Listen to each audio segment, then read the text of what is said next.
hirgelinta oo leyrka la geliyay markaan ka hadlo aad iyo aad buu wuxuu ahaa wax muhiim ah oo aad u qaaliyo oo aan aad u soo dhaweynay dadkuna lagu farxay buu kamid ahaa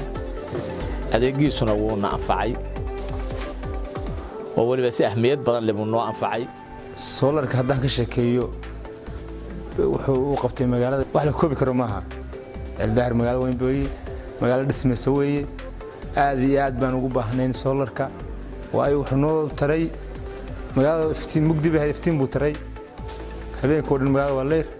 waxyaalo badan oo magaalada soo gali jiray soo galin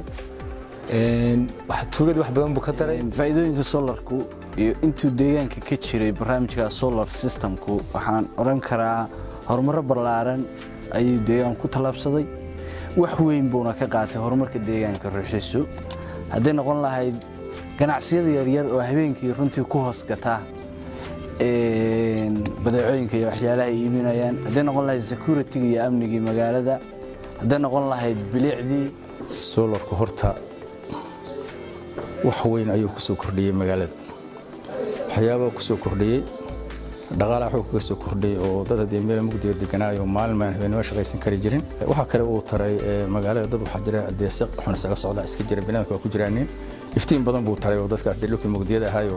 sida xun loogu socon jiray waa uu ka baabi'iyay solar systemka laga hirgeliyay degmada Waaciye bil xaqiiqo waxa weeye sakuurad ahaan iyo dhaqaale ahaan aad iyo aad ayaynu bulshada ugu baraareen intii ay heleen muxuu ahaayeen solar systemkan iyo baalayaashan